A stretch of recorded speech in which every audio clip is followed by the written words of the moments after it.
Picture this: a riverbank alive with the hum of voices, the clink of coins, and the scent of spices carried on the breeze. Boats laden with treasures from distant lands bob gently in the water, their hulls packed with silk, salt, and stories. This wasn't just a marketplace, it was the engine of an empire, a place where fortunes were made and history was written.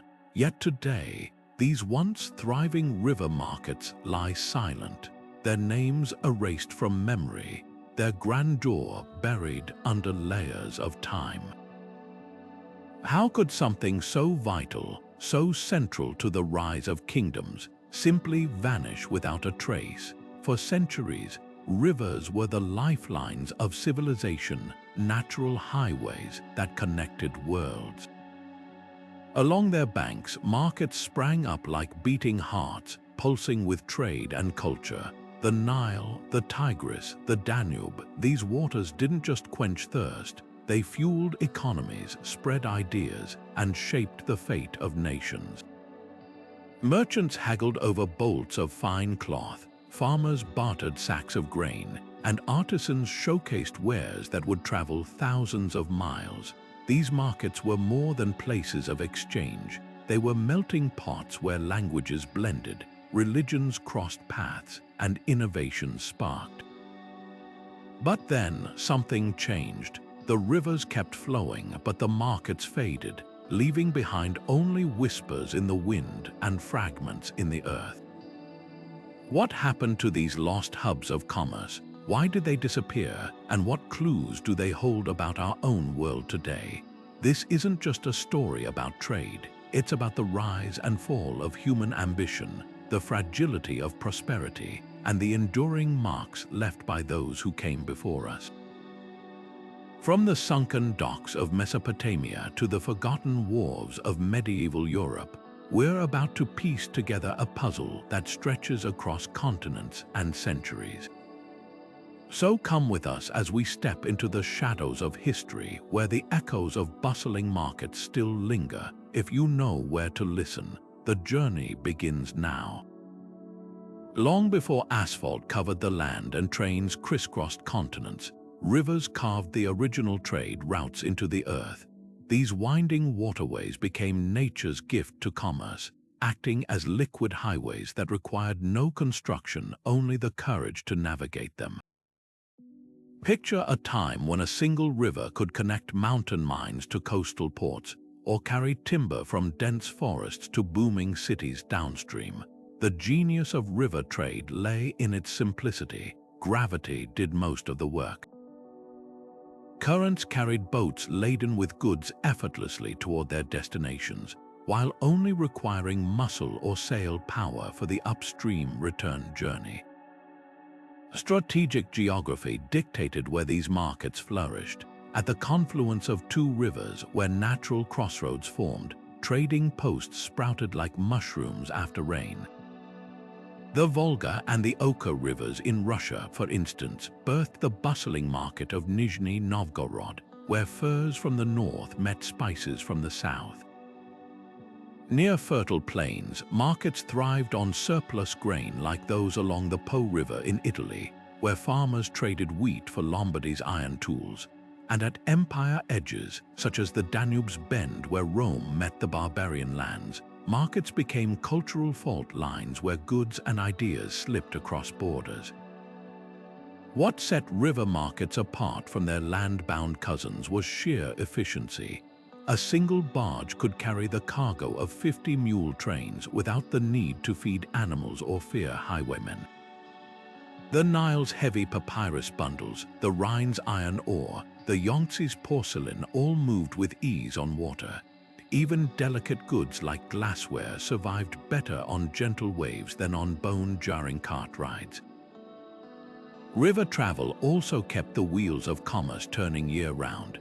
While winter snows blocked mountain passes and summer droughts parched desert routes, rivers, except when frozen, remained reliable. But these markets were more than just economic engines. They were medieval internet hubs where information flowed as freely as goods.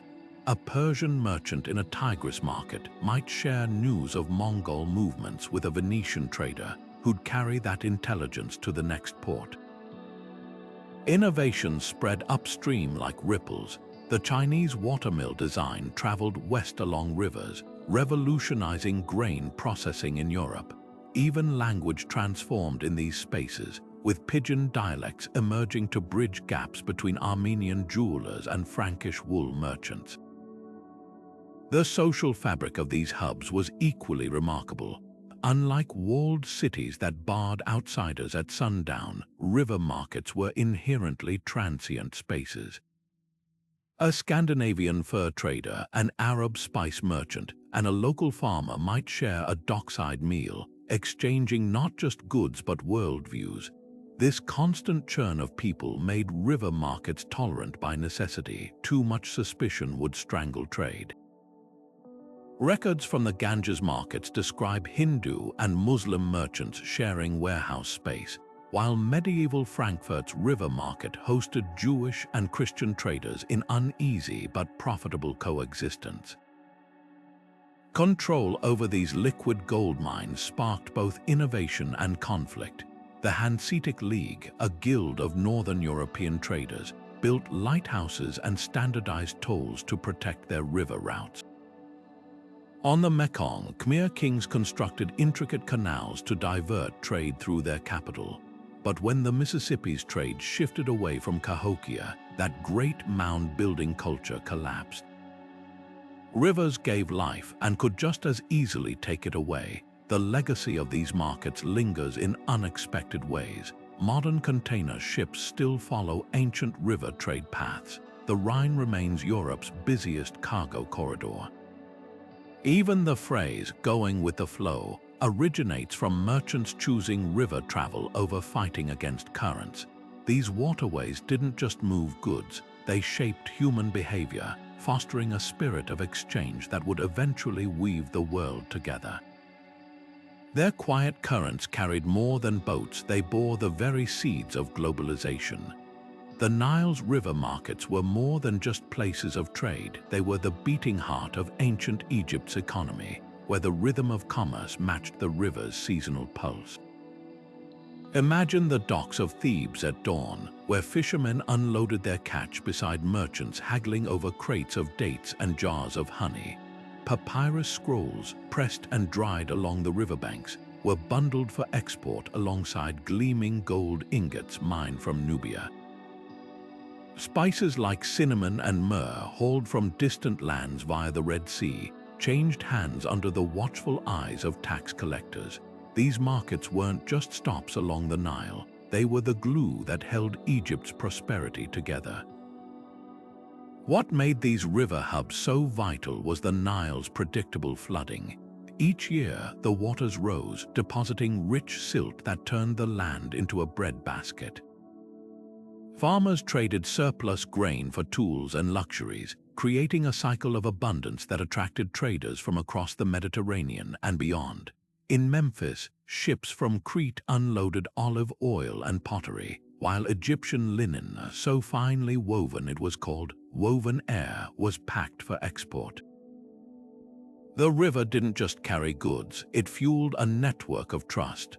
A merchant in Thebes could barter with a counterpart in Alexandria using standardized weights and measures, their deals recorded in hieratic script on clay tablets. Yet the very forces that built these markets also doomed them. As dynasties crumbled, political instability choked trade. The Hyksos invasion disrupted routes, while later, the rise of coastal cities like Alexandria drew commerce away from the Nile's traditional hubs. Climate shifts played their part. 2 years of weak floods led to famine, emptying once bustling docks. By the time Rome took control, many of these markets had faded into obscurity. Their wooden piers rotted away, their granaries swallowed by the desert. Today, archaeologists piece together their stories like detectives. A broken amphora found near Luxor bears Greek graffiti, hinting at far-flung connections. A cache of copper coins stamped with Cleopatra's profile suggests how currency kept trade flowing. Even the humble remains of a market stall, a charred post hole, a scatter of fish bones, speak volumes about daily life. The Nile's markets may be gone, but their legacy lingers in the DNA of global trade, reminding us that even the mightiest economies are as shifting as the river's sands. The Tigris and Euphrates rivers didn't just give life to Mesopotamia, they birthed a revolutionary way of trading that would ripple through history. Picture this: hundreds of slender reed boats bobbing in the golden light of dawn, each one a floating marketplace piled high with colorful fabrics, sacks of barley, and glimmering lapis lazuli from distant Afghanistan. These weren't just boats, they were mobile shops where Sumerian merchants haggled with traders from the Indus Valley, where Babylonian officials inspected copper ingots stamped with foreign seals. The genius of these floating bazaars was their adaptability. When river levels shifted with the seasons, the markets simply moved with the water, never missing a day of trade.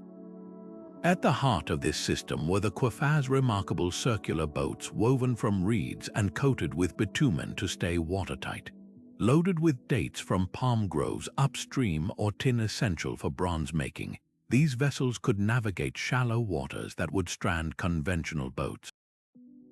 Larger barges, some over 60 feet long, carried livestock and timber, their decks buzzing with translators converting prices between a dozen languages. The real magic happened at meeting points like the ancient city of where canals fed into the Euphrates, creating natural harbors. Here, a sailor from Dilmun, modern Bahrain, might trade pearls for silver, while a Hittite merchant swapped Anatolian iron tools for Babylonian wool, all without stepping on dry land. What set these markets apart was their staggering diversity of goods. Cuneiform tablets from Mari Palace archives detail shipments so precise they note individual copper nails. One merchant's letter complains about delayed linen deliveries from Aleppo, while another brags about acquiring the blue stones that please kings, likely lapis lazuli. The markets also dealt in intangibles. Musicians performed for coins, scribes rented themselves out to draft contracts, and healers sold herbal remedies from floating pharmacies.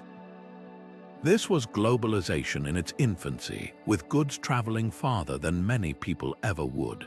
Carnelian beads from India have been found in Mesopotamian ruins, while Gulf oyster shells turned up in ancient Syrian kitchens, all thanks to these floating middlemen. But the rivers giveth, and the rivers taketh away. As silt built up and waterways shifted unpredictably, once thriving ports found themselves stranded inland. The ancient city of Lagash, once a premier market hub, was abandoned when its lifeblood canal silted over. Warfare accelerated the decline. When Elamite invaders sacked around 2000 BC, they didn't just burn buildings, they deliberately filled in harbors to cripple the economy. Later, as over-irrigation salted the soil and made farming unsustainable, entire cities emptied, their floating markets fading into legend, yet clues survive in the unlikeliest places.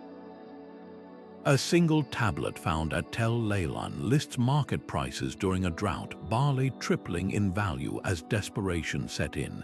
Imprints of reed boats pressed into clay bricks show their distinctive coiled construction. Even the Epic of Gilgamesh contains passing mentions of the merchants who never anchor, hinting at how integral these floating markets were to Mesopotamian identity. Modern marsh Arabs in southern Iraq still build similar reed boats, an unconscious echo of their ancient ancestors' ingenuity. The rivers may have changed course, but the legacy of those bustling waterborne bazaars still drifts through history, waiting to be rediscovered. The Rhine and Danube rivers didn't just cut through medieval Europe, they stitched it together with threads of commerce and culture. Picture the waterfront of Regensburg at its peak, where Bavarian wine met Bohemian silver and Hungarian furs changed hands for Flemish wool. Salt, that white gold essential for preserving food, traveled up the Danube from Alpine mines, while amber from the Baltic coast floated down the Rhine, each piece carrying the glow of a northern sun. These markets weren't just stops along a route. They were the medieval equivalent of stock exchanges, diplomatic summits, and cultural festivals rolled into one. What made these river hubs extraordinary was their role as political arenas. In Cologne, merchants and bishops haggled not just over prices but over laws. The city's famous staple right forced traders to unload goods for sale before passing through, lining local coffers. On the Danube, the market peace laws of Passau turned bustling docks into neutral ground where even rival nobles wouldn't dare draw swords, lest they disrupt the flow of trade. These weren't just rules, they were early experiments in economic governance, proving that commerce could tame even feudal chaos. The blend of cultures at these markets left marks we still see today. A Hungarian merchant's ledger found in Vienna lists purchases in Latin, Old High German, and Slavic, proof that polyglot traders made communication an art. Recipes migrated along with goods.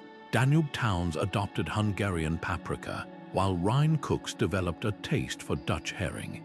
Even fashion crossed borders, with Bohemian glass beads appearing in French noblewomen's hairnets and Italian silks draping Scandinavian elites.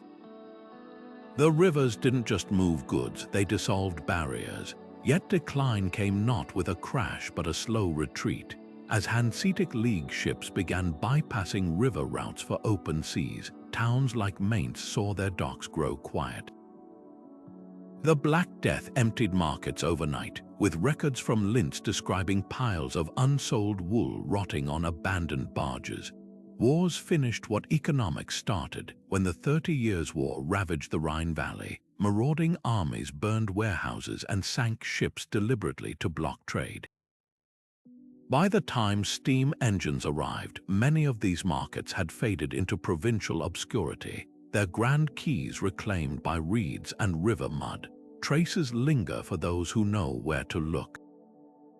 In Regensburg's old town, a medieval crane still stands by the river, its massive wooden wheels silent now. Cellars in Koblenz, once packed with Rhine wine, now hide beneath modern cafes. Most poignant are the merchant stones, unmarked slabs along the Danube where traders once displayed samples, their surfaces worn smooth by countless hands rubbing fabrics or testing grains. These ghosts of commerce whisper a truth. Europe was built not just on castles and cathedrals, but on the humbler, harder work of river markets that turned local goods into continental wealth. The Silk Road conjures images of camel caravans plodding through endless dunes, but the real magic happened where sand met water, at bustling river markets that acted as the unsung heroes of transcontinental trade. Along the Oxus River in Central Asia, boats loaded with Chinese silk would transfer their precious cargo to camels bound for Persia, while Indian spices shifted from dusty saddlebags to sturdy river barges heading north. These watery crossroads were where the Silk Road truly came alive, transforming from a single thread into a vast, interconnected web. Take the Volga River, a liquid highway that linked the frosty forests of Scandinavia to the warm markets of Baghdad. Viking traders, yes, Vikings paddled down its length, swapping Frankish swords for Caspian sea caviar and Arab silver coins. In the river town of Bulgar, near modern-day Kazan, Muslim merchants weighed furs from the north against stacks of silk from the south, using scales so precise they could measure the weight of a single dirham coin. The Volga didn't just carry goods, it carried entire economies on its back, with towns like Itil serving as melting pots where Norse runes met Arabic calligraphy on the same trade contracts. Then there was the Indus, where the Silk Road dipped south to embrace monsoon winds. At the port of Barbaricon, ships from Rome unloaded glassware and wine to exchange for pearls and cotton so fine it was called woven wind. But it was the river itself that worked miracles. Seasonal floods deposited silt so rich that Indus Valley cotton grew unusually long fibers, creating fabrics prized from Pompeii to Chang'an. The river's ebb and flow dictated trade calendars, with merchants timing journeys to catch floodwaters high enough to bear their weighty cargoes upstream. Yet these river hubs faced challenges no caravan could outrun. When the Mongols redirected Silk Road traffic north to avoid their rivals, the Oxus markets withered like abandoned orchards. The Volga trade suffered a slower strangulation as Italian merchants in Crimea built faster Black Sea routes. The once mighty river became a backwater. Even the Indus saw decline when Arab sailors mastered monsoon routes, sailing straight from Oman to India's west coast. Rivers that had nourished trade for centuries found themselves bypassed by the very globalization they helped create. What's astonishing isn't just their fall, but how thoroughly they've been forgotten. A 12th century geographer's map shows the Oxus as the spine of the world, yet today it's a disputed border between nations. The Volga's Viking Age ports lie buried under modern reservoirs, their stories preserved only in sagas that few still read. As for the Indus, its ancient docks silted over so completely that the bustling port of Lothal was only rediscovered in the 1950s, its dockyard walls still bearing the rope marks of ships tied up 3,000 years ago. The lesson these rivers teach is one of interdependence. Without them, the Silk Road would have been a chain with missing links. Camels alone couldn't bear the weight of continents. Their decline reminds us that trade routes aren't fixed in stone but flow like the rivers themselves, reshaping to the contours of politics, technology, and climate. Today, as container ships replace barges and drones outpace camels, their legacy lingers in the unbreakable truth that commerce always finds a way, whether by land, sea, or the forgotten rivers in between. The vanishing of these river markets wasn't the work of a single catastrophe but a quiet unraveling, thread by thread, as the world around them shifted. Picture the slow retreat of a river itself, first a trickle diverted, then a channel silted over until one day the boats simply stopped coming. Climate played its part with silent brutality. Along the Tigris, centuries of over-irrigation left fields salt-encrusted and barren, starving markets of their agricultural lifeblood. In Europe, the Little Ice Age of the 14th century froze rivers that had once flowed freely, stranding traders for months on end. The Mekong's markets faced the opposite curse, unpredictable monsoons that swelled the river into a destructive force, washing away docks and warehouses with terrifying regularity. Nature, it seemed, could giveth and taketh away with equal indifference. Political tides proved just as merciless. When the Roman Empire fractured, the Danube's markets lost the protection of imperial patrols, leaving them vulnerable to bandits and rival tribes. The Mongol conquest severed the Oxus River trade like a knife through silk, redirecting commerce along northern routes under their iron control. Even seemingly minor power shifts had outsized effects. When the Fatimid Caliphate moved Egypt's capital from Fustat to Cairo, the Nile's ancient trading hubs withered almost overnight, their economic oxygen cut off by bureaucratic whim. Empires might rise and fall, but for river markets the fallout was often permanent. Technology, that great disruptor, delivered the final blows. The invention of the deep-hulled caravel allowed merchants to bypass river routes entirely, sailing straight from Lisbon to India without unloading at a single river port. The Hanseatic League's cog ships, with their massive cargo holds, made the Rhine's smaller barges obsolete. Even inland, new roads and bridges, once hailed as progress, diverted traffic away from waterways. The Mississippi's Cahokia markets, for instance, dwindled when Native American traders began using overland trails that bypassed the river's meandering bends. Progress, it turned out, didn't always flow downstream. Human tragedy accelerated the decline in ways no one could predict. The Black Death didn't just kill people, it killed demand as entire regions became too depopulated to sustain trade. Wars scorched the earth and the rivers alike. When Timur's armies dammed the Tigris in the 1400s, they didn't just starve cities of water, they strangled centuries of floating commerce. Even cultural shifts played a role. As religions splintered, once sacred market festivals lost their unifying power. The Ganges spiritual trade fairs, which had doubled as economic engines, faded when Hindu pilgrimages became more decentralized. Yet for all these forces, perhaps the most poignant cause was simply the march of time. Urban centers grew inward, their markets moving to town squares far from the wharves. Generations forgot how to build the reed boats that once plied the Euphrates, or the complex canal systems that fed Anka's ports. The knowledge of monsoons that guided indus traders became irrelevant when steamships could ignore the seasons. What had been vital became quaint, then forgotten entirely, like a dialect no one speaks anymore. But to call this disappearance a failure would miss the larger truth. These markets didn't fail, they evolved. The credit systems pioneered on the Nile became the backbone of Renaissance banking. The merchant courts of the Danube inspired modern trade laws. Even their physical remnants lived on the stone docks of Regensburg now support modern promenades, while the granaries of Memphis provided bricks for newer cities. Their greatest legacy might be the lesson that no trade hub, no matter how vital, lasts forever.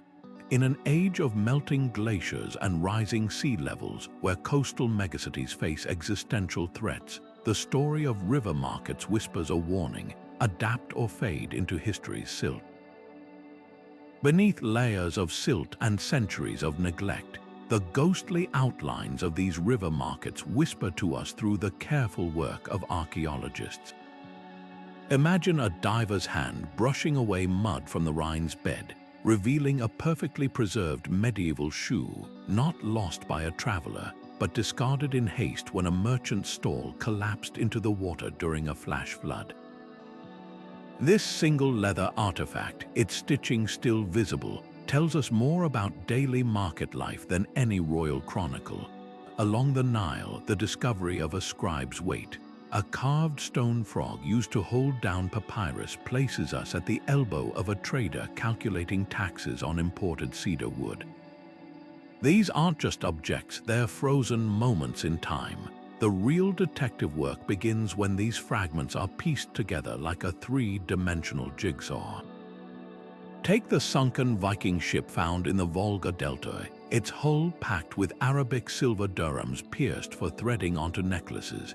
This wasn't just a vessel carrying wealth, it was a mobile mint, evidence of how river markets facilitated currency exchange across continents. Nearby, the remains of a wooden tally stick notched with trade debts proves these merchants operated on credit systems as sophisticated as modern banking. Even fish bones tell stories. Piles of sturgeon remnants at Bulgar market sites confirm the Caspian's caviar trade stretched back 1,000 years. Written records add color to these skeletal remains. A Chinese diplomat's account of the Oxus markets describes Turkmen traders testing silk quality by burning threads. Real silk smells like hair, while fakes reek of hemp. Babylonian cuneiform tablets from the Euphrates detail disputes over delayed shipments, complete with complaints about water thieves diverting canals to sabotage rivals. The Greek geographer Strabo's notes on Danube market towns mention women selling amber jewelry so translucent you could see the sun through it, a description that matches beads recently unearthed near Vienna. Technology now amplifies these whispers from the past. LiDAR scans along the Mekong have revealed the grid of ancient canals beneath modern rice fields, showing how Khmer engineers diverted water to feed floating markets. Underwater drones in the Black Sea mapped the outlines of a lost medieval port, its stone foundations still aligned with currents that once guided ships to dock. Even humble mud bricks from Memphis tell tales their embedded Nile silt isotopes match specific flood years recorded in pharaonic records, allowing archaeologists to date market layers with startling precision. Perhaps most moving are the personal items that humanize these spaces. A child's wooden toy boat found near the Tigris suggests kids played at trading while adults worked. A charred loaf of bread in a Danube market's ruins hints at a baker's stall caught in some long-forgotten fire. And then there are the shadows, literally. In the ash layers of Vesuvius's eruption, archaeologists found voids where market stalls once stood, their shapes preserved like photographic negatives in the volcanic material that engulfed them. By injecting plaster into these spaces, they resurrected the very shelves where Pompeians browsed goods from the Nile and Euphrates. The challenge lies not in finding these clues, but in reading their interconnected stories. A single Indus Valley seal depicting a mastiff dog links to similar carvings in Mesopotamian markets, proving the breed was a coveted export. The pollen grains trapped in the cracks of a Rhine merchant's boots reveal he walked through olive groves before reaching northern markets. Each fragment is a thread in a vast tapestry, and archaeologists are the weavers slowly restoring its pattern. What emerges isn't just a map of trade routes, but a living portrait of humanity's first experiment in globalization, one river market at a time. At the bustling river markets of antiquity, the sacred and the commercial didn't just coexist, they fed each other in a dance as old as civilization itself. Along the Ganges, where the water itself is considered divine, merchants set up stalls mere steps from ghats where pilgrims bathed to wash away sins. The same boats that carried sacks of rice and bundles of indigo dye also transported saffron-robed monks and bronze statues of deities. This wasn't coincidence, it was strategy. Traders knew that where faith drew crowds, profits followed. A 7th-century Chinese traveler's account describes Varanasi's market stalls selling ritual items alongside everyday goods, brass lamps for temple offerings displayed next to cotton saris, their vibrant colors mirroring the marigolds floating in the sacred river. In medieval Europe, the rhythm of trade pulsed to the beat of church bells. The great champagne fairs near the Seine weren't just markets but religious events sanctioned by papal decree, where merchants swore oaths on relics before signing contracts. At the Feast of St. John, river towns like Lyon transformed into sprawling marketplaces where the sale of wool and wine mingled with bonfires lit in saintly honor. Even the architecture reflected this duality. The bridge chapels of the Rhine, where traders paused to pray before paying tolls, doubled as secure meeting rooms for business negotiations. A merchant might haggle over Flemish cloth in the morning and fund a chapel fresco by afternoon, his ledger and his prayer book equally worn from use. But this fusion went deeper than mere convenience. In Mesopotamia, the temple of Ishtar at Nineveh functioned as both spiritual center and economic powerhouse, its priestesses recording barley loans on cuneiform tablets alongside hymns to the goddess. The Nile's market at Phillau wasn't just a place to buy ivory, it was where Nubian traders underwent purification rites before entering Isis' sacred precincts. These spaces recognized a truth modern commerce often forgets. Trust is easier built when sealed by shared belief. A trader cheating his partner didn't just risk his reputation, he risked divine wrath. The unraveling of this bond between marketplace and sacred space came gradually. When Protestant reformers denounced saint veneration, centuries-old market festivals lost their spiritual anchor. Along the Ganges, British colonial policy separated commercial zones from religious areas, stripping markets of their ceremonial role.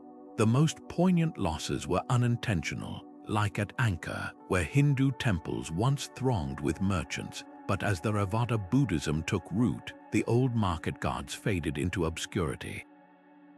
Yet traces endure. In modern Istanbul, the spice bazaar still clusters around the new mosque, its stalls fragrant with incense sold for both cooking and prayer.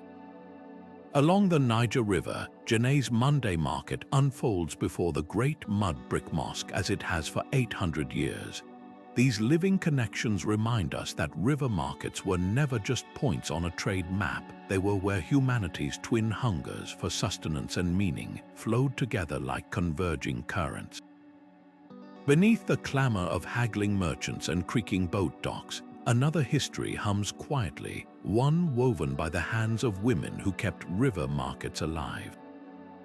While chroniclers often wrote of kings and conquerors, the real architects of daily commerce were the weavers of Nishapur along the Silk Road, whose luminous silks traveled farther than they ever would. In the floating markets of the Mekong, women balanced baskets of ripe mangoes on their heads while negotiating prices with the same shrewdness as any male trader. These weren't exceptions, they were the unsung rule. From the linen workshops of the Nile to the alewives of the Rhine, women turned riverbanks into engines of enterprise long before modern feminism coined the term. Take the Viking Age markets of Birka and Hedeby, where sagas whisper of shield maidens turned merchants. Archaeological digs reveal graves of women buried with scales and weights, tools of trade, not war. One particularly striking find near the Volga contained a woman's skeleton clasping a carved walrus tusk, her burial silks stitched with Arabic script. Here was a trader who'd navigated both rivers and cultures, her legacy preserved not in ledgers but in the earth. Far to the south, the clay tablets of Mari in Mesopotamia detail female merchants like Beltoni, who managed a fleet of boats carrying grain and oil down the Euphrates. Her cuneiform contracts, stamped with a seal depicting a goddess, prove women weren't just participants but power brokers. Textiles became a domain where women's expertise reigned supreme. Along the Ganges, dyers perfected the art of turning river mollusks into Tyrian purple rivaling Mediterranean hues. In Flanders, Beguine's women living in semi-monastic communities built an entire economy on woolens so fine they clothed European nobility.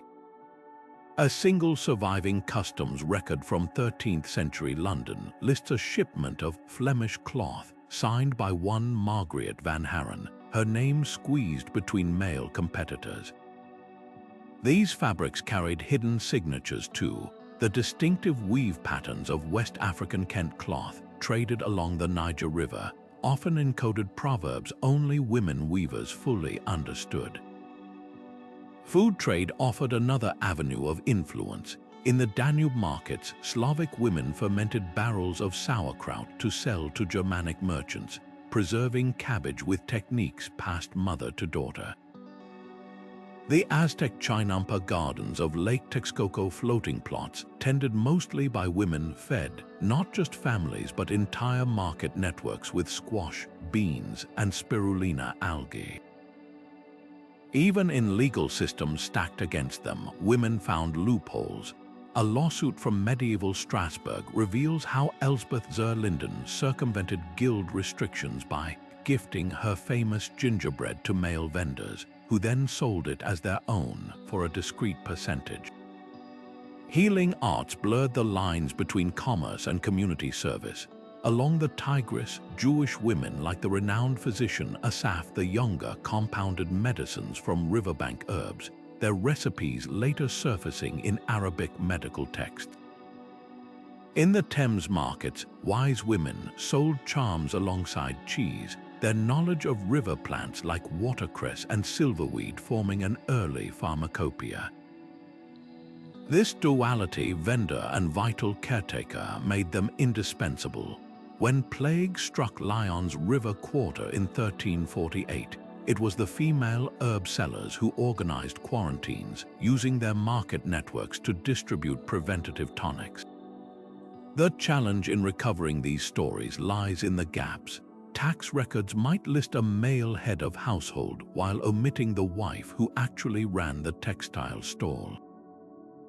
Folk songs, though, preserve hints. A Breton ballad describes Jan's wife out-bargaining Venetian spice traders, while a Bengali river chant celebrates the widow Chandrabati, who rebuilt her husband's sunken pepper fleet. Even children's toys tell tales. The wooden doll kitchens found in Viking River town ruins mirror the actual food stalls women operated. What emerges is a tapestry far richer than traditional narratives suggest. These women weren't just supporting players, they were innovators who adapted to and sometimes subverted the constraints of their eras. When the Hanseatic League excluded women from formal membership, Baltic traders' wives simply conducted business through kinship networks, their influence flowing like the rivers themselves. Their legacies linger in unexpected places. The quilt patterns of the Mississippi Delta that trace back to African river markets, or the tamale recipes of Oaxaca still wrapped in the same banana leaves used in pre-Columbian floating bazaars. To walk through history's river markets is to walk in their footsteps, quiet but indelible, like the impression of a reed boat on wet sand. For every sunlit dock where honest merchants traded grain for pottery, there were shadowy bends in the river where danger lurked. Bandits in reed boats stalked the Nile's quieter channels, waiting to ambush vessels heavy with Nubian gold. These weren't random thieves but organized gangs, some so brazen they flew counterfeit flags of legitimate traders to lure victims close. A papyrus complaint from Thebes details how a grain shipment vanished near the Fayoum oasis, its crew found tied to palm trees with their cargo gone. The waterways that enabled prosperity also provided perfect escape routes. A thief could disappear into the maze of the Danube Delta before authorities even learned of the crime. Slavery formed the grim underbelly of many river markets, where human lives were bartered as casually as sacks of salt. Along the Niger, captives from inland wars were marched to riverside trading posts, their value calculated in lengths of cloth or barrels of palm oil. The Volga's Bulgar market became infamous for its living merchandise. Slavic prisoners sold to Abbasid caliphs, their pale skin noted as exotic in Arabic records. Even in markets where slavery wasn't formalized, debt bondage flourished. A cuneiform tablet from tells of a fisherman who pledged his children as collateral after borrowing silver to repair his boat, only to lose them when floodwaters ruined his catch.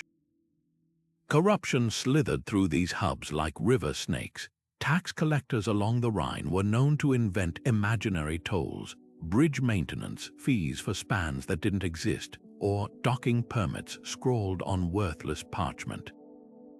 In Ankara, officials demanded bribes to allot prime market spaces near the royal docks, forcing smaller vendors into mosquito-infested backwaters.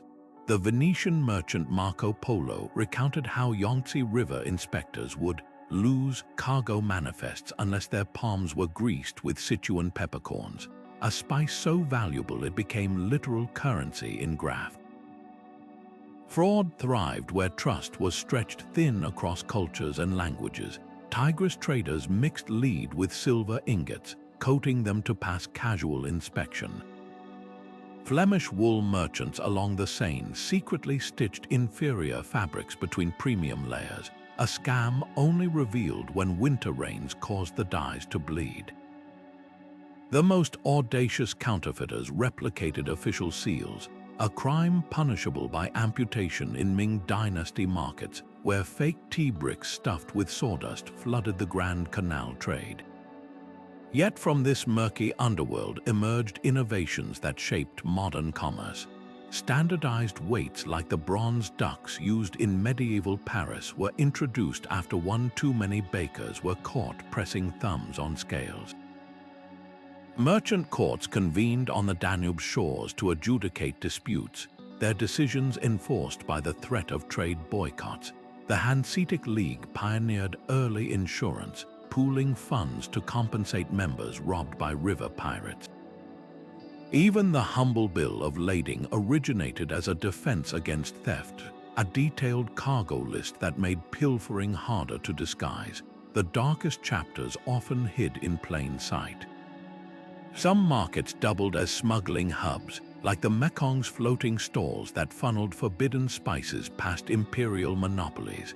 Others became black markets for banned goods. Roman laws against exporting glassmaking techniques failed to stop Syrian artisans from sneaking molds onto Nile boats hidden in flax bundles.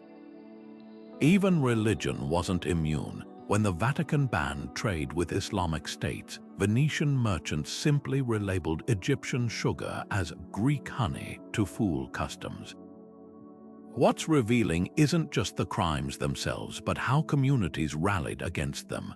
The medieval merchant's dagger, found in Thames mud, wasn't a weapon but a tool, its blade notched to measure coin thickness, exposing clippers who shaved precious metal from edges. Market bells in Ghent rang special patterns to warn of approaching bandits, while Cologne's traders developed cipher systems to encrypt shipment values from prying eyes. This endless dance between lawbreakers and innovators reminds us that river markets were never just about exchange. They were testing grounds for humanity's best and worst impulses, flowing together like mingling currents. Rivers have always been both givers and takers of life, their moods dictating the fate of markets that clung to their banks.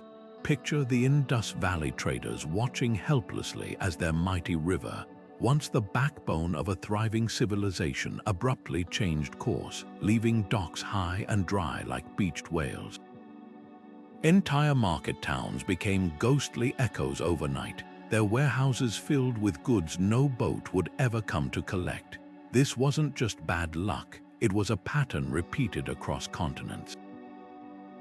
In Mesopotamia, centuries of irrigation slowly poisoned the soil with salt, turning lush fields into barren crusts where even the hardiest barley refused to grow. When the crops failed, the merchants who depended on them packed up and moved on, leaving behind silent quays where only the wind haggled over forgotten wares. The medieval warm period, stretching from the 9th to the 13th century, shows how climate could be an unexpected ally. As temperatures rose across Europe, vineyards crept northward into England, and the Rhine's ice-free winters allowed trade to flourish year-round. Records from Cologne's docks describe ships laden with Norwegian timber and Russian furs arriving as early as February, unthinkable in colder eras. But this golden age carried the seeds of its own undoing. By the 14th century, the Little Ice Age gripped the continent, freezing the Danube so solid that Ottoman armies marched across it to besiege Vienna.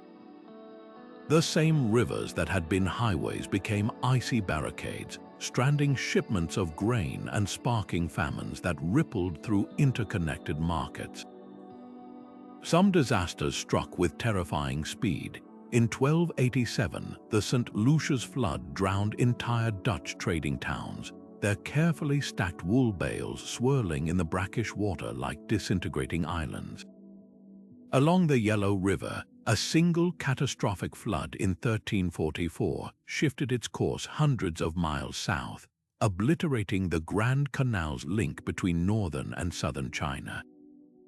Overnight, bustling market towns like Kaifeng found themselves stranded inland, their economies collapsing as trade routes rerouted like blood vessels around a blockage. Yet these crises also sparked remarkable ingenuity. When the Nile's floods grew unreliable, Egyptian traders developed a futures system contracts guaranteeing delivery of grain regardless of that year's harvest. On the Mekong, Khmer engineers built intricate canals and reservoirs to buffer against drought, turning Anchor into a climate-resilient hub. The most poignant adaptations were the simplest. Venetian merchants, facing rising sea levels, began building their market stalls on adjustable stilts, a practice still seen in modern floating markets from Thailand to Nigeria. Today, as glaciers melt and weather patterns grow more erratic, these ancient struggles feel unnervingly familiar. The difference is scale. Where medieval traders faced local disruptions, our interconnected world risks cascading collapses. But history offers cautious hope. The markets that survived weren't those with the strongest walls, but the most adaptable traders. When the Tigris silted up, Mesopotamians shifted to overland caravans. When the Little Ice Age froze Baltic ports, Hanseatic merchants developed ice-breaking ship designs. Their legacy whispers a timeless truth. Civilizations don't end because environments change, but when they fail to change with them. The river markets that vanished left behind more than ruins. They left a roadmap for resilience, written in the language of mud bricks, diverted canals, and the quiet stubbornness of those who refused to let the current sweep them away. The bustling river markets of the ancient world didn't just move goods, they sparked revolutions in engineering and design. Take the Chinese treasure ships of the Ming Dynasty, their hulls divided into watertight compartments like a honeycomb. This ingenious design, documented in the writings of Admiral Zheng He, meant a single breach wouldn't doom the vessel. A 15th century account describes how these ships could lose an entire section to pirates' cannon fire yet stay afloat, their remaining compartments stubbornly keeping spices and silks dry. Half a world away, Mesopotamian engineers tackled a different challenge, taming unpredictable rivers. Their solution: a network of canals so precise that cuneiform tablets from record water allocations down to the hour. Farmers near Nippur received irrigation slots timed to the moon's phases, ensuring no field went thirsty while markets stayed stocked with barley and dates. Loading heavy cargo demanded equal creativity. In medieval Regensburg, a massive wooden crane powered by human treadmills hoisted barrels of Danube wine straight from docks to warehouses. The device wasn't just strong, it was fast. A merchant's ledger from 1423 boasts of unloading 12 tons of salt in under 2 hours, a feat that would have taken days by manual labor. Similar innovations appeared along the Nile, where counterweighted shadufs lifted water for irrigation while leaving workers' hands free to sort goods. But the real game changer was the Roman treadwheel crane. Its design so effective that modern engineers still study its weight distribution principles.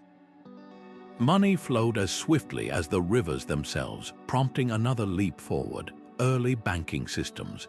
At Babylon's quayside markets, clay tablets served as promissory notes. One records a trader named Nabu mucunaply depositing silver for a shipment of Lebanese cedar, with instructions to pay the Phoenician captain upon delivery. This wasn't just a receipt, it was an ancient letter of credit, complete with interest calculations scratched in cuneiform.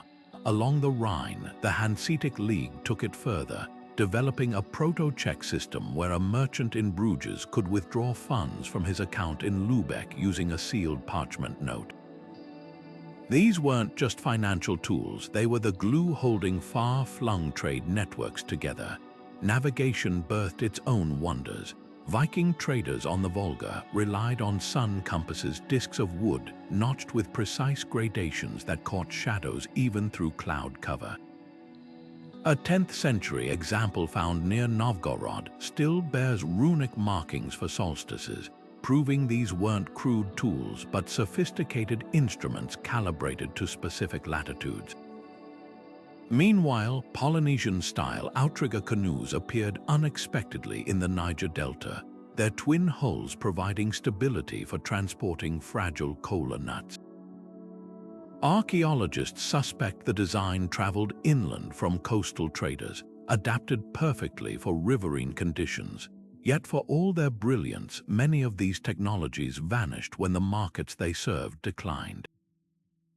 The compartmentalized ships of China were abandoned after imperial edicts banned oceanic trade, their blueprints gathering dust until British shipbuilders rediscovered the concept in the 1800s.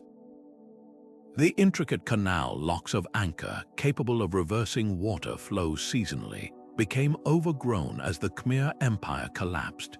Even the Norse sun compass faded from memory, replaced by magnetic needles that struggled near polar regions where the old technology had excelled. What's haunting isn't just the loss of these inventions, but how recently some were still in use. As late as 1920, Bengali boatmen employed fish-scale astrolabes, discs etched with star maps based on monsoon wind patterns, to navigate the Ganges' shifting channels. The last practitioners of this art died without passing on their knowledge, leaving modern historians to piece together techniques from folk songs mentioning starlight measuring. Along the Mississippi, Choctaw traders had perfected biodegradable floats made of hollowed gourds to mark sandbars, a system so effective that early steamboat captains relied on it until railroads made the river trade obsolete. The lesson hidden in these forgotten technologies isn't about nostalgia, it's about adaptability. Each innovation arose from specific needs. Monsoons demanded sturdy ships, erratic floods inspired precise irrigation, and cross-cultural trade necessitated financial trust systems. As climate change and globalization reshape modern commerce, these ancient solutions whisper unexpected insights. The Mesopotamian canals, for instance, offer models for managing water scarcity, while the Viking sun compass's cloud reading capabilities could inspire backup systems for GPS-dependent shipping. Perhaps the greatest legacy of these river markets lies not in what they traded, but in how they thought solving problems with whatever materials and knowledge lay at hand, leaving behind blueprints we're only now learning to read again. Spices weren't just flavor enhancers, they were time machines in tiny jars. A pinch of black pepper from the Malabar coast could transport a medieval diner to tropical shores they'd never see, while cinnamon from Sri Lanka perfumed entire banquet halls with the scent of distant jungles. These aromatic treasures traveled thousands of miles along river networks, their value skyrocketing with each tributary crossed. On the Danube, a single pound of saffron could trade for a warhorse, not just for its golden hue, but because it prevented meat from spoiling, a literal lifesaver before refrigeration. The Ganges market stocked long pepper, a fiery variety now forgotten but once so prized that Roman gourmands complained about its cost in their satires. What began as practical preservatives became status symbols, their exotic origins whispered about like secrets in royal courts. Silk's journey was even more transformative. Unravel a single thread from a Byzantine robe, and you'd find yourself tracing a route that began in mulberry groves along the Yellow River, where silkworms spun their cocoons under the watchful eyes of Chinese farmers. By the time those threads reached the Rhine on Venetian barges, they'd been dyed with Tyrian purple from Mediterranean snails and woven into patterns mimicking Persian designs, a fabric so cosmopolitan it defied borders. But silk wasn't just for emperors. In Samarkand's river markets, merchants used bolts of it as currency, trading length for length with Siberian furs or Baltic amber. The real surprise, some of the finest Chinese silks found in Viking graves actually came from Byzantine workshops, proving how thoroughly rivers blurred the lines between cultures. Then there was Salt, the quiet revolutionary. Along the Saltsak River, whose name literally means salt water, medieval miners carved entire underground cities to extract this crystalline treasure. Without it, herring from the North Sea couldn't reach Bavarian monasteries, nor could Moroccan camel caravans survive the Sahara. The Niger River's salt trade sustained empires, with Taoudeni slabs traveling south to Timbuktu on boats made of reeds. But salt's power went beyond preservation. When the Venetian Republic monopolized Adriatic salt routes, they didn't just control a seasoning, they held the key to food security, using it to bankroll wars and art alike.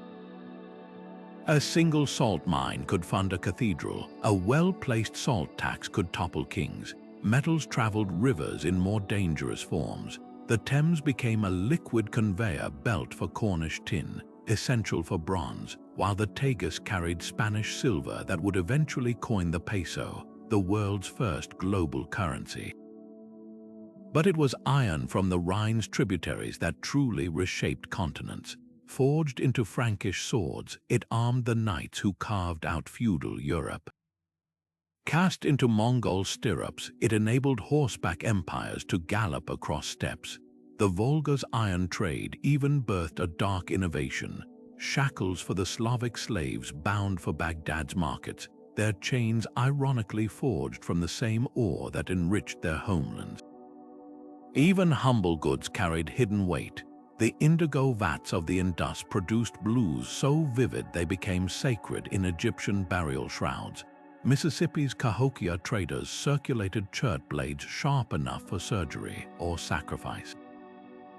And who'd guess that ordinary olive oil from the Tiber's docks would grease the wheels of both Roman kitchens and temple rituals? These weren't just commodities, they were cultural touchstones. When archaeologists find Phoenician glass in Viking burials or Chinese porcelain in Zanzibar's soil, they're piecing together a story written not in ink but in the movement of things, each artifact a word in the global language of trade. What tied it all together? Rivers. The Mekong carried Khmer pottery stamped with royal seals to distant villages. The Po floated Carrara marble to Renaissance workshops.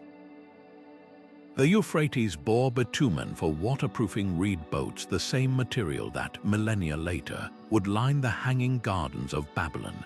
Every ripple in these waters carried echoes of deals struck, alliances formed, and tastes transformed. To hold a spice jar from those markets is to grasp not just a kitchen staple but the pulse of an interconnected world, beating steadily beneath the currents of history. In the cacophony of river docks where a Norse trader might shout over the din to a Berber spice merchant, simple gestures could only go so far. Out of this beautiful chaos, something remarkable was born. Not just goods changing hands, but entirely new languages stitching cultures together. Along the Swahili coast, where monsoon winds brought Arab house to African shores, the rhythmic cadence of Bantu speech blended with Arabic grammar to create a linguistic bridge. This wasn't a haphazard mix, it was a carefully crafted tool where Soko market met Sauk, forming a shared vocabulary that turned tense negotiations into smooth transactions. The Mediterranean's lingua franca took a different path. Picture a Genoese sailor and an Ottoman official haggling over Venetian glass in the port of Smyrna, neither speaking the other's native tongue, yet communicating effortlessly in a pidgin salted with Italian, Greek, and Turkish.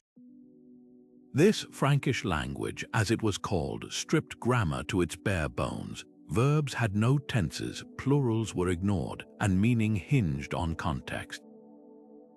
A phrase like "my vola bakshish," I want a bribe, might horrify modern linguists, but it worked. These weren't crude attempts at speech, they were linguistic survival kits distilled to their most practical essence. Even more fascinating were the unspoken rules that governed these trade languages. On the Volga, where Viking runes met Turkic script, merchants developed a system of hand signals so precise they could negotiate prices without uttering a word.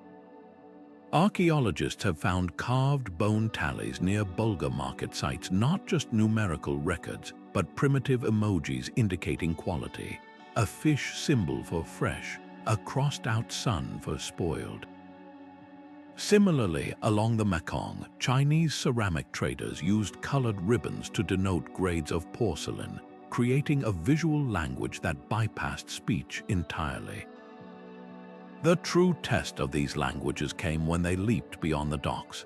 Swahili didn't just fade when monsoon winds shifted, it became the literary language of East African poets.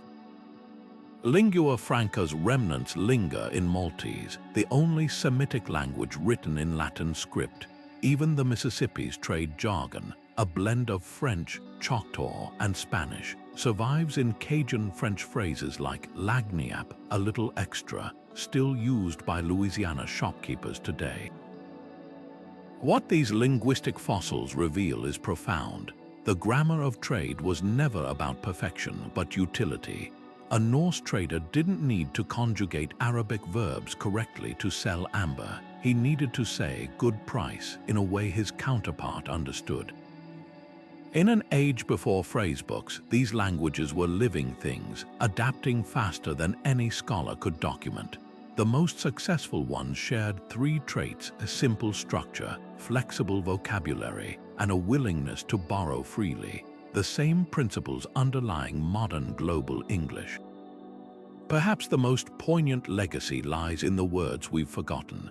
The Danube market tongue, known as sabia, vanished when Ottoman power waned, leaving only fragments in traveler diaries. The Yucatec Maya Spanish trade pidgin that once lubricated cacao commerce survives solely in colonial-era notary records, yet their ghosts whisper a truth every time we say coffee, from Arabic kawa, sugar Sanskrit shakara, or even checkmate Persian shamat. We're speaking in the accents of long-vanished river markets. These weren't just places where goods were exchanged. They were linguistic laboratories where the future of human connection was quietly being invented. Imagine a world where commerce had its own laws, its own armies, and even its own diplomats. Welcome to the realm of medieval merchant guilds. These weren't just trade associations. They were shadow governments with the power to make or break kingdoms. Along the Rhine, the Hanseatic League's word carried more weight than some king's decrees. Their emblem, a cog ship on a red background, wasn't just a logo. It was a warning to pirates and corrupt officials alike. When a Hanseatic merchant was wronged in Bruges, the League could embargo an entire city until justice was served. Their records from Lübeck's archives reveal chillingly polite letters to monarchs, essentially saying, "Lower your tariffs or we'll reroute the silver flowing through your realm." But the Hanseatic League was just the most famous example. On the Danube, the Merchant Guild of Regensburg operated like a medieval chamber of commerce with teeth. They standardized wine barrels so fraud became impossible, enforced quality control on Bohemian glass, and even maintained a private jail for dishonest traders.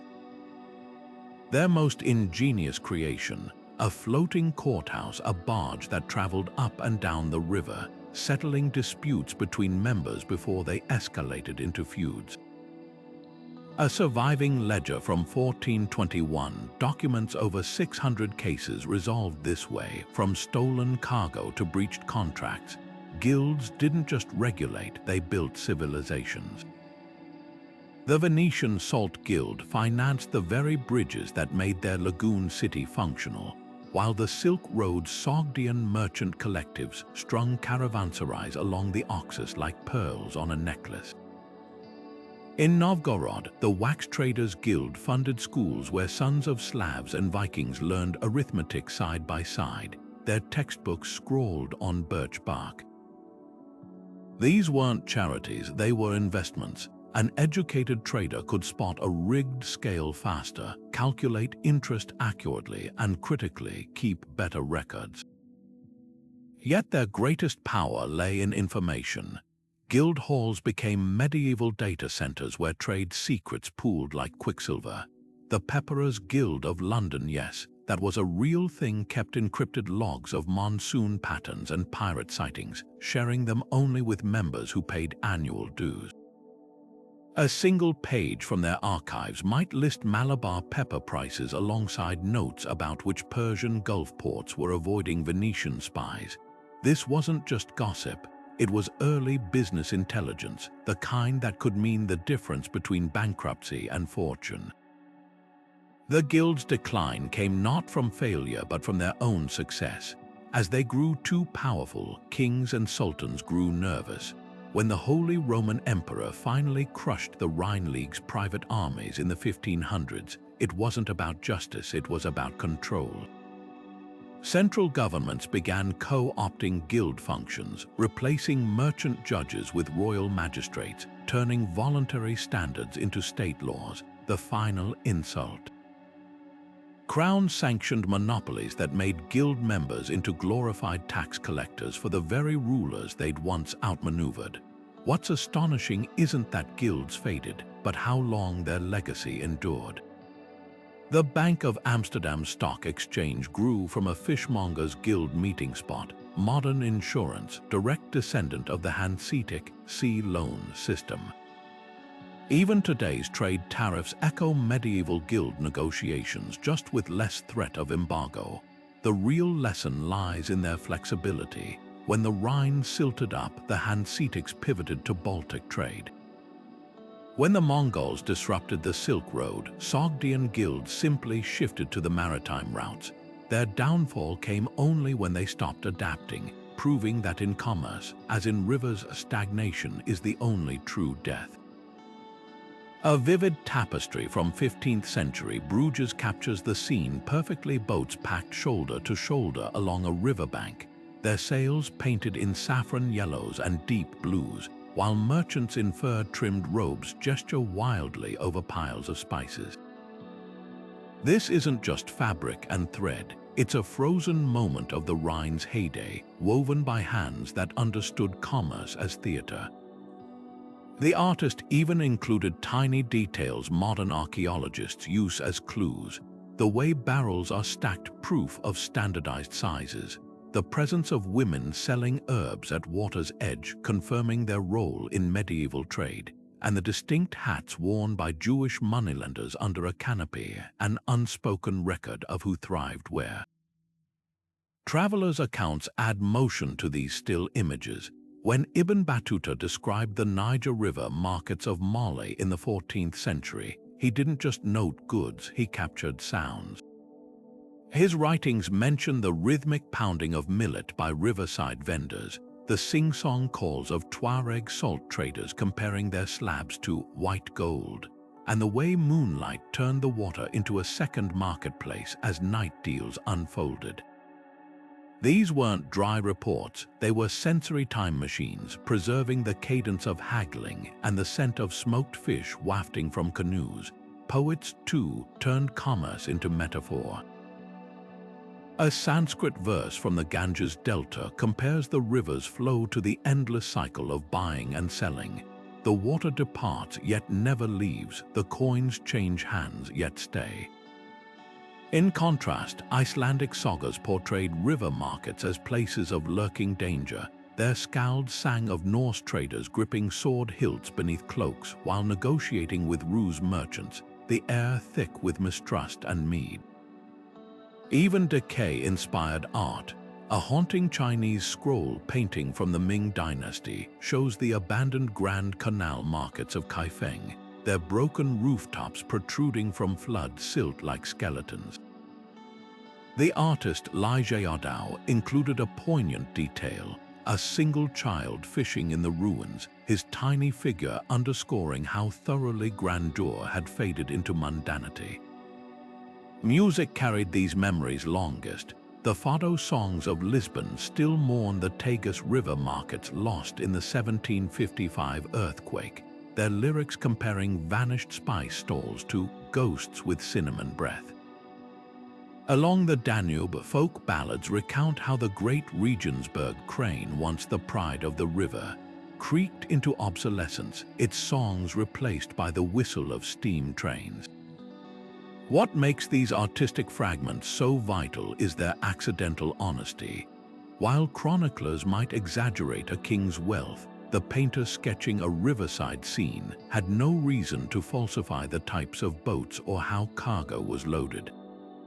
A lute's lament for lost markets preserves the emotional truth of economic collapse in ways ledgers never could. Together, they form a mosaic more revealing than any single record proof that long after the last merchant departed, the soul of these places lingered in the stories we told about them. Step onto the wooden planks of Damnon Saduak floating market in Thailand just after dawn.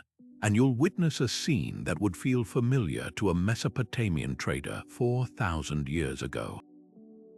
Vendors in wide-brimmed hats pole their narrow boats through canals, their hulls piled high with ripe mangoes, fragrant lemongrass, and baskets of steaming coconut pancakes. The air hums with the same rhythm of haggling and laughter that once echoed along the Tigris and Nile. Only now, smartphones occasionally flicker between banana leaves as prices are checked against digital market rates. This isn't a reenactment, it's a living thread connecting modern commerce to its ancient roots. Vietnam's Mekong Delta offers an even clearer bridge across time. At Kai Rang Floating Market, generations-old sampans still cluster by the hundreds, their iconic sample poles dangling goods like rustic advertisements. A bunch of garlic swaying from a bamboo rod means garlic's for sale, while a fish-shaped carving signals the day's catch. But peer closer, and you'll spot solar panels powering refrigeration units beneath the boats, and young sellers live streaming their produce to customers miles inland. The dance of trade remains unchanged, but the tempo has accelerated with technology. For communities along Bangladesh's Brahmaputra River, floating markets aren't charming tourist attractions but vital lifelines. During monsoon floods, when roads vanish beneath water, wooden nauka boats transform into mobile supermarkets, delivering everything from sacks of rice to school supplies to stranded villages. The system is so efficient that international aid groups now mimic it during disasters, proving ancient solutions sometimes outshine modern logistics. Even in industrialized nations, river markets persist in surprising ways. Portland's Saturday Market sprawls along the Willamette River, where artisans sell handmade goods much like medieval craftsmen once did along the Seine. Paris's Marché sur l'eau, a fleet of electric barges bringing organic produce to urban docks, directly channels the spirit of Renaissance veggie vendors who supplied the city via canal. The goods may have changed, but the human desire for face-to-face exchange endures. Yet the contrast with modern global trade couldn't be starker. Where river markets once moved silk from China to Rome over years, today's container ships cross oceans in weeks, tracked in real time by satellites. The Hanseatic League's carefully guarded trade routes have been replaced by algorithmic stock trades measured in milliseconds. But perhaps the old ways aren't entirely obsolete. Recent supply chain crises have sparked a revival of localized river commerce in Germany, where Rhine barges now supplement overwhelmed truck routes. What's most revealing is how these surviving markets adapt without losing their souls. In Bangkok's Amphoe Market, grandmothers stir cauldrons of tom yum soup beside grandchildren taking mobile payments. At Myanmar's Inal Lake, floating gardens still grow tomatoes on hydroponic beds woven from reeds, a technique unchanged for centuries, now studied by sustainable agriculture experts. The through line is clear. Resilience lies not in resisting change, but in balancing tradition with innovation, much like the rivers themselves that continually reshape their banks while flowing ever onward. Beneath the silt of centuries and the shifting paths of forgotten rivers, clues to these lost markets whisper to us through cutting-edge science and stubborn local memory. The Black Sea's anoxic depths, where oxygen-starved water preserves would like a time capsule, have already yielded staggering finds. In 2017, a Bulgarian-led team discovered the intact remains of a medieval river port near Nessebar, its oak pilings still standing guard over shipwrecks laden with amphorae. The real revelation wasn't just the ships themselves, but their cargo manifests clay tablets listing goods like Crimean grain and Anatolian copper, confirming written accounts of a bustling hub the Byzantines called Mesembria. This wasn't archaeology confirming history, it was history rewriting itself before our eyes. satellite archaeology has peeled back layers of earth without moving a single shovelful. Along the ancient Saraswati River, now a ghostly trace beneath India's Thar Desert, multispectral imaging has exposed the outlines of docks and warehouses aligned with seasonal flood patterns. The same technology that tracks deforestation has pinpointed buried market squares near the Tigris Old Course, their geometric layouts visible only in infrared. These spectral grids suggest something thrilling. Entire networks of river commerce may lie hidden beneath farmland and cities, waiting for the right combination of pixels and patience to reveal them. Local lore often guides these high-tech hunts. In Cambodia, fishermen near Tonle Sap Lake Long spoke of the city under the waves, where stone pillars emerged during droughts. Modern sonar scans confirmed their stories, a submerged Anchor-era marketplace complete with ceramic weights and bronze scales. Similarly, Serbian villagers along the Danube's Iron Gates Gorge described the merchant staircase carved into cliffs. Divers found it in 2019, a waterlogged stairway linking vanished docks to upland trade routes, its steps worn smooth by countless sandals. The most tantalizing targets remain just beyond reach. Ground-penetrating radar suggests the lost river port of Sals on the Ebro Delta, once the gateway for Iberian silver, may lie preserved beneath salt marshes. In Iraq, cuneiform tablets mention the floating market of Djur Kurigaltsu, its reeds and bitumen construction leaving no stone ruins to find. Archaeologists now search for chemical traces of bitumen in soil cores along the dried Abdiyala River. Even failures bring progress. A much-hyped search for the Oxus River's Gold Bazaar turned up empty until someone realized the river had shifted 12 miles west, redirecting excavations to a site now yielding Bactrian coins by the bucketload. What makes these quests so compelling isn't just the potential for treasure, but the stories they could resurrect. A single merchant's seal in the Thames mud rewrote our understanding of Viking trade networks.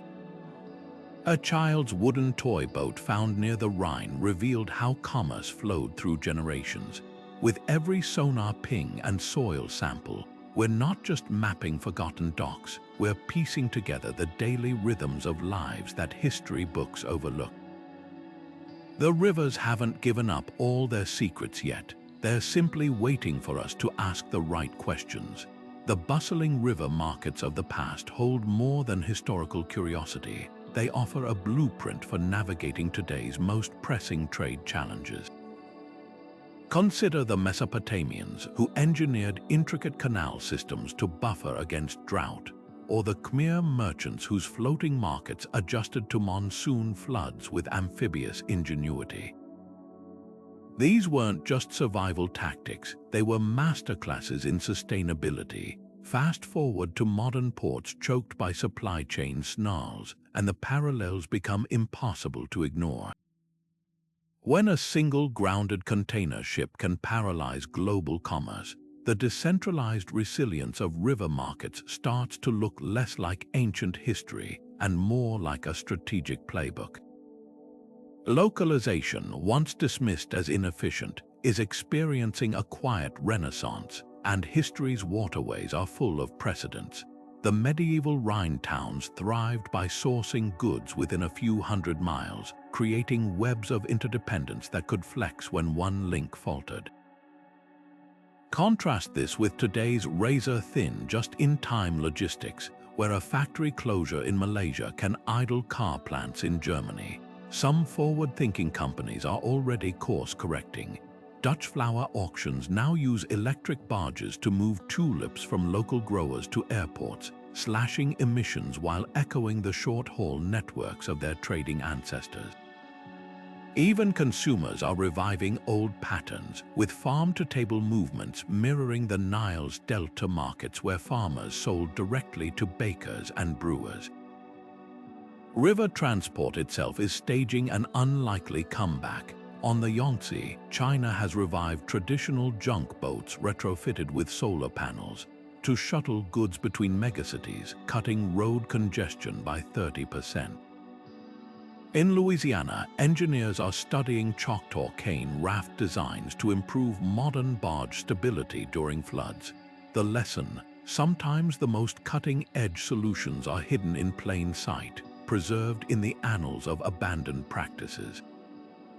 But perhaps the most urgent warning from these vanished markets concerns over-specialization. The Tigris traders who relied solely on single-crop exports collapsed when soil salinity spiked, while diversified hubs like Regensburg weathered crises by pivoting between salt, timber, and textiles. Modern parallels abound. Taiwan's dominance in semiconductor manufacturing creates vulnerabilities akin to ancient Cahokia's dependence on Mississippian trade routes.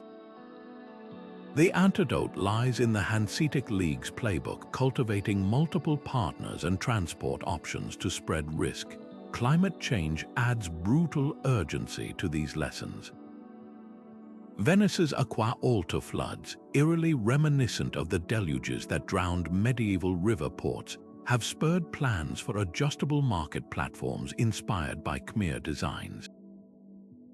Dutch water managers confronting rising sea levels consult 11th century dike builders' records for forgotten techniques.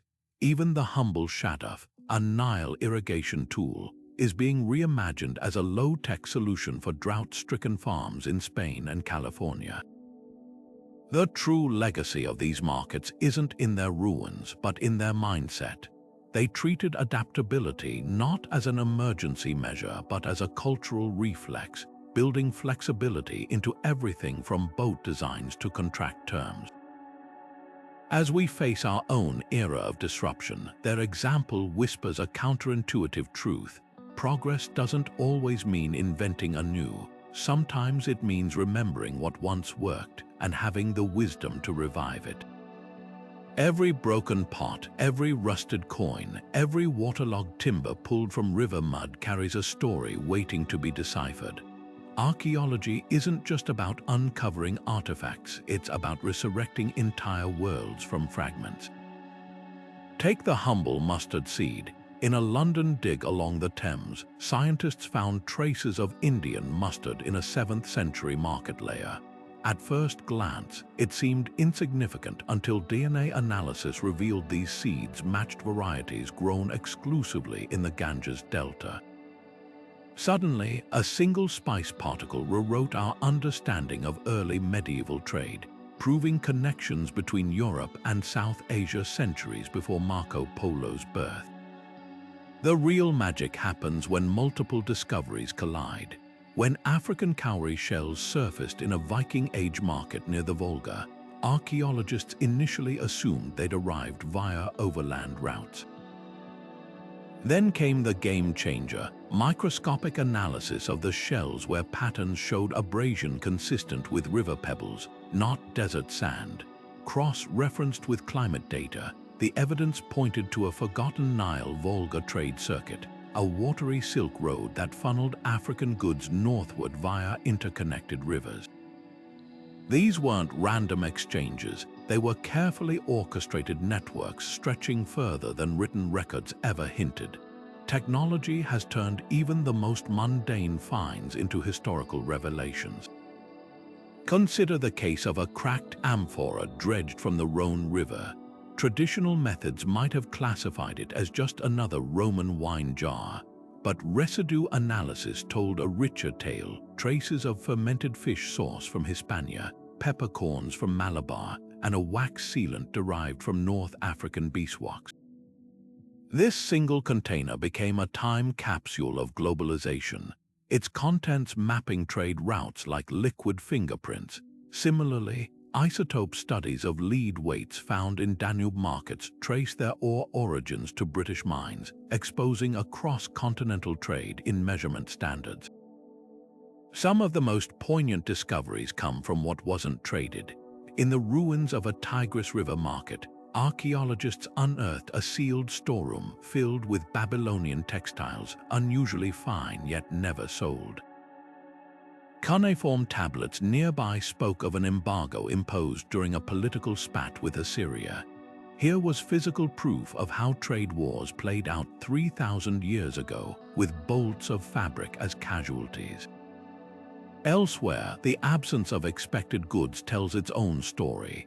The near-total lack of Egyptian papyrus in certain Indus Valley market layers suggests deliberate trade barriers, perhaps to protect local clay tablet industries. The human element emerges in unexpected ways. At a Mekong Delta site, researchers found a cluster of market weights carved into animal shapes: elephants, turtles, even mythical creatures. These weren't just tools, they were expressions of identity, signaling which ethnic groups dominated trade at different periods. Similarly, the handwriting on wax tablets from London's Roman River wharves shows a mix of Latin, Celtic, and Germanic scripts, suggesting a marketplace where literacy bridged cultures. Even teeth telltale's dental plaque from skeletons at a Rhine market contained traces of turmeric and ginger, proving these spices weren't just traded but consumed by ordinary people, not just elites.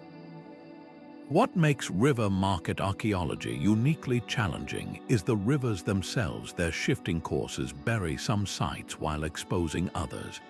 The Mississippi's meanders have concealed Cahokia's docks under layers of silt, while drought-starved sections of the Euphrates recently revealed a lost Babylonian key. Climate change, ironically, is both erasing and unveiling history at once. In the Arctic, thawing permafrost is exposing Norse river trade posts, their wooden structures preserved like time capsules in the ice. Meanwhile, rising sea levels threaten to drown coastal market sites from the Yellow River to the Po. The greatest lesson from these digs is humility.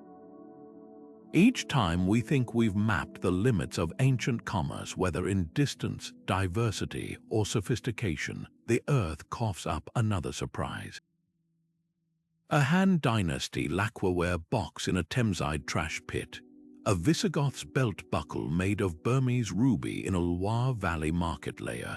These aren't outliers, they're signposts pointing to a past far more interconnected than we dared imagine. The next shovel strike could come anywhere, from the mangrove-choked ruins of a Malacca River entrepot to the submerged wharves of a Viking trading post in Newfoundland. And with it, another piece of the puzzle will snap into place, proving once again that history's currents run deeper than we know. Consider the humble zero, a concept so fundamental we barely notice it, yet one that revolutionized mathematics.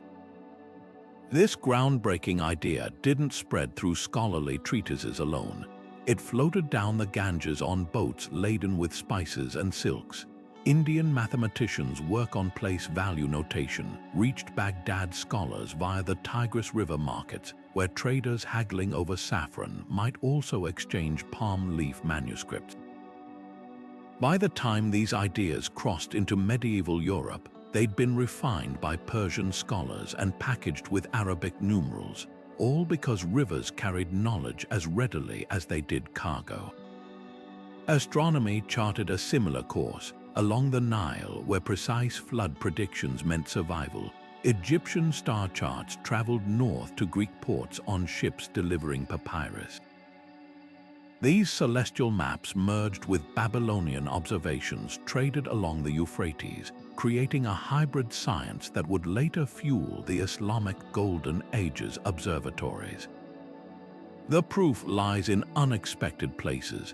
A Viking burial near the Volga contained a navigation staff etched with Arabic constellation names, suggesting how far river trade networks could stretch a single idea.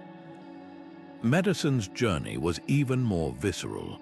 A Chinese physician's scroll on pulse diagnosis, traded for Caspian sea caviar at a Volga market, might end up in a Persian doctor's kit alongside Greek herbal lore from the Danube.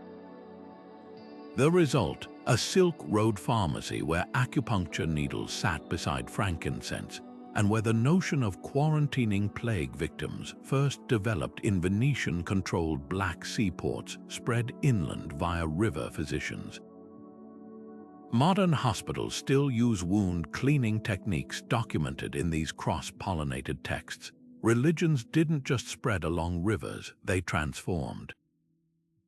Buddhist monks traveling the Ganges introduced India's epics to Southeast Asia, where they merged with local animism to create entirely new traditions. A statue of Vishnu found in a Mekong market shows him wearing Khmer facial features, while Christian icons traded along the Danube absorbed Slavic artistic touches. Even monotheisms adapted. Jewish merchants on the Rhine incorporated German legal terms into Talmudic commentaries, while Islam's call to prayer adjusted its timing to match the Nile's seasonal rhythms in Sudan. Languages evolved through commerce's alchemy. The Swahili word for market, soko, comes from the Arabic souk, but its grammar remains firmly Bantu. Along the Mississippi, Choctaw traders blended French fur trade terms with native words, creating a pidgin that named cities from Baton Rouge, Red Stick, to Des Moines of the monks. These linguistic fusions weren't accidents, they were necessities born from the pragmatic need to seal deals across cultures. Artistic styles dissolved borders where rivers met. Persian miniatures traded along the Oxus inspired Chinese landscape painters, who in turn influenced Tibetan thankers, the iconic blue and white porcelain of the Ming dynasty. Its cobalt came from Iranian mines via the Indus River trade, while its floral motifs borrowed from Bengal textiles floating down the Ganges. Even music transformed. The lute traveled from Mesopotamia to Moorish Spain via Mediterranean river ports, its design changing with each stop until it became the guitar we know today. Perhaps the most enduring exchanges were the simplest, the everyday habits we now take for granted. The practice of drinking tea spread from Yangtze markets to the world, while pasta-making techniques likely migrated from the Tiber's docks to the rest of Europe. The chili peppers that now define Hungarian cuisine arrived via Danube traders centuries after Columbus's voyages, a delayed culinary ripple from distant river networks. These invisible threads of influence remind us that globalization isn't a modern invention. When a Venetian glassblower's technique surfaces in Japanese Edo period beads, or when West African rice growing methods appear in Carolina plantations via slave trade rivers, we're witnessing the long afterlife of market connections. The rivers may have changed course, the docks may have crumbled, but the ideas they carried still flow through our lives, quiet, persistent, and deeper than we know. The year 1348 didn't just bring death, it brought silence to the busiest river docks in Europe. In ports along the Rhine, where the air had once hummed with the shouts of merchants and the creak of loading cranes, the only sounds left were the lapping of water against abandoned barges. The Black Death didn't merely kill people, it severed the intricate web of trade that fed kingdoms. Venetian tax records from that terrible year show a haunting detail. Not a single salt shipment logged for months, as if the lifeblood of commerce had simply stopped flowing. The plague's path traced the rivers themselves, with outbreaks flaring in market towns long before reaching inland villages. These waterways, once the arteries of prosperity, became highways of devastation. Nature's fury could be even swifter. On December 14, 1287, the St. Lucia's flood surged across the Dutch coast with a force that rewrote maps.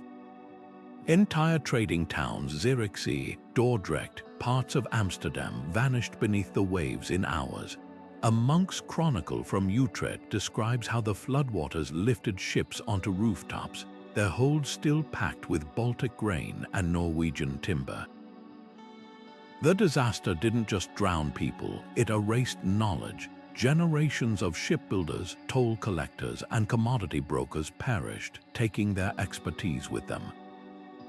The Dutch would eventually reclaim the land, but the vibrant river markets of the 13th century never fully returned, their legacy surviving only in folk songs about the drowned cities. Earthquakes delivered their own brutal lessons. In the year 526, a seismic shudder collapsed Constantinople's bustling Neorian harbor, where the Golden Horn met the Bosphorus. Procopius, the era's most detailed historian, wrote of marble colonnades crumbling onto grain warehouses, their contents spilling into the water like a golden carpet unraveling. The quake triggered a tsunami that washed away the Danube Delta's fish markets, their reed boats shattered like twigs. Centuries later, in Japan, the Ansei Nankai earthquake of 1854 submerged Osaka's riverfront markets beneath 15 feet of water, destroying centuries-old rice exchanges in minutes. Unlike plagues which unfolded in grim slow motion, these disasters struck without warning, nature's reminder that human plans are written on sand. Yet amid the ruins, resilience flickered like embers. After the Black Death, surviving merchants on the Po River pioneered quarantine stations, floating barges where crews waited 40 days before docking, a practice that gave us the word quarantine from the Italian quaranta giorni. In the Netherlands, the catastrophic floods spurred innovations in dike building that would later make Dutch engineers the world's most sought-after water managers. And in Constantinople, Justinian's rebuilt Neorian included earthquake-resistant arches filled with lightweight pumice, an ancient precursor to modern seismic design.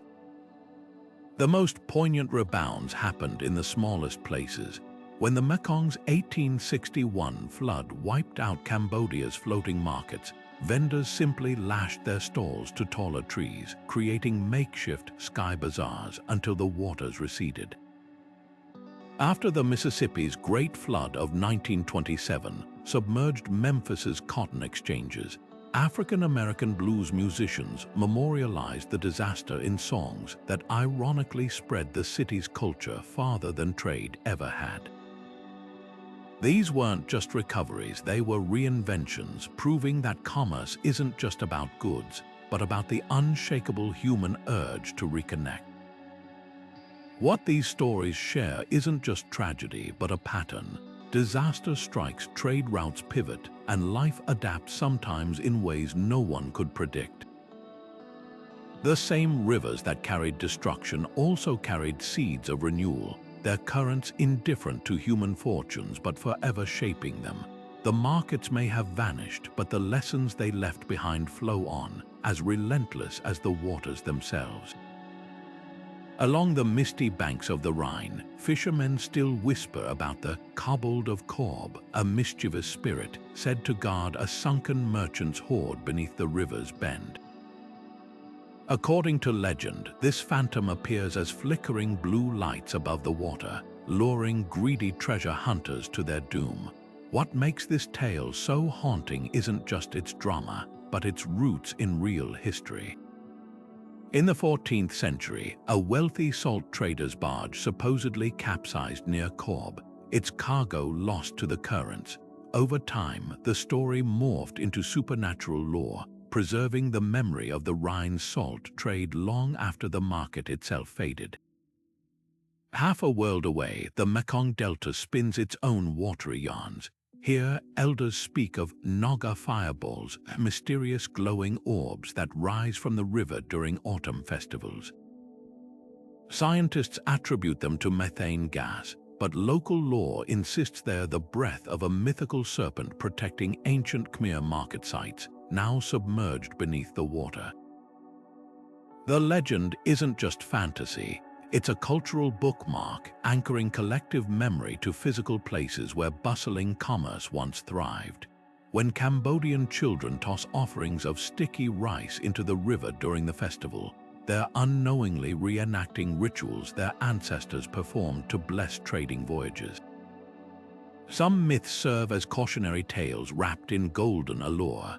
Along the Niger, storytellers recount the curse of Timbuktu's gold, warning of merchants who stole from river shrines and were doomed to wander as skeletal figures, their ghostly canoes forever paddling against the current. This chilling narrative likely originated from real tensions between traders and spiritual leaders over control of the gold trade. The curse persists not because anyone believes in literal skeletons, but because it encodes a timeless truth. Commerce divorced from cultural respect carries its own punishment. The Ganges offers a gentler example of myth-keeping. Every winter, the Kumbh Mela festival transforms Allahabad's riverbanks into a temporary megacity, its origins tracing back to a celestial myth about spilled nectar. But hidden within this epic is a practical history. The festival's timing aligns perfectly with the ancient practice of holding major markets after harvest season, when farmers had goods to sell and money to spend. The gods and demons of the story may be symbolic, but the crowds they draw continue a cycle of trade and exchange as old as the river itself. Even disasters become immortal through folklore. In the Netherlands, the folk song De Zee Neemt, De Zee Geeft, The Sea Takes, The Sea Gives, recounts the St. Lucia's flood of 1287, personifying the water as a capricious trader who reclaims its gifts. The lyrics preserve details archaeologists later verified: the names of drowned market towns, the types of ships lost, even the price of Baltic grain washing ashore for weeks after the catastrophe. Here, music becomes an accidental archive, its melodies carrying data no parchment could survive. The line between myth and memory blurs most beautifully in the floating cities of the Aztecs. Spanish chroniclers dismissed tales of Tenochtitlan's markets as exaggerations until modern excavations revealed the staggering accuracy of descriptions like canals so crowded with canoes one could cross them by stepping from boat to boat. What seemed like fantasy was actually precise oral history, passed down through generations of traders who remembered their ancestors' world. The lesson. Sometimes the wildest stories are the most factual. These legends do more than entertain, they fill gaps left by crumbling ruins and disintegrating ledgers. When a Mississippi Delta bluesman sings about the devil at the crossroads, he's channeling centuries of river trade superstitions about deals made in shadow. When a Venetian glassblower murmurs prayers to Saint Nicholas, patron of sailors, he's continuing rituals born when his forebears shipped fragile cargo down the Po. The myths endure because they're not just about the past, they're maps to understanding how commerce shaped cultures and why rivers still whisper with the echoes of markets we've forgotten. The forgotten river markets were never just places to buy and sell. They were the living, breathing crossroads where civilizations whispered to one another across the currents of time. Think of the Viking trader on the Volga bartering amber for silver under a midnight sun, his scales balanced with the same precision as the stars above him. Or the Khmer merchant poling her sampan through Mekong floodwaters, her boat laden with spices that would flavor distant royal banquets. These markets didn't just move goods, they wove the very fabric of human connection, thread by thread, from the Nile's delta to the Mississippi's bends. Their disappearance wasn't an ending, but a transformation. The standardized weights used along the Danube evolved into modern metrics, while the bill of lading from Tigris River boats became the foundation of global shipping contracts. Even our words carry their legacy when we say checkmate from Persian or coffee from Arabic. We're speaking in the accents of long-vanished docks. The floating markets of Mesopotamia may have silted over, but their innovations float on in plain sight. Compartmentalized ship hulls, trade insurance, even the concept of quarantine all trace back to these watery hubs. What's most striking is how these markets mastered resilience. When the Little Ice Age froze the Rhine, Hanseatic merchants pivoted to Baltic sea routes. As the Indus shifted course, traders adapted by building overland caravanserais. their flexibility holds urgent lessons for our era of climate upheaval. Imagine applying the Nile's flood-based farming calendars to modern water management, or reviving the Khmer's amphibious market designs for flood-prone cities. The past isn't just a story, it's a toolkit, yet their true genius lay in inclusivity. Unlike walled cities that divided people, river markets thrived on diversity. Armenian bankers working alongside Egyptian weavers, Norse explorers learning navigation from Arab astronomers. This cultural alchemy birthed everything from new cuisines to mathematical concepts. In an age of trade wars and tariffs, their example whispers a radical idea: prosperity flows not from isolation, but from exchange. The search for these lost markets continues to reshape our understanding of history. Every time sonar reveals another sunken dock or a farmer's plow turns up a merchant's seal, the map of the past grows richer. Just last year, dendrochronology dated a London wharf's timbers to Roman times, proving the Thames trade network stretched farther back than anyone guessed. Who knows what other surprises lie buried in river mud or hidden in plain sight? Perhaps the greatest tribute we can pay these vanished hubs is to recognize their spirit in today's world. The floating solar-powered markets of Bangkok, the blockchain-enabled spice trade, even online marketplaces that span continents, all carry echoes of that ancient urge to connect and exchange. The rivers may have changed course, but humanity's current still flows in the same direction, toward each other. As we navigate the uncharted waters ahead, rising seas, shifting economies, new technologies, we do well to remember the wisdom of those who traded on the tides before us. Their legacy isn't just in the artifacts they left behind, but in the simple, enduring truth that commerce at its best isn't about transactions, it's about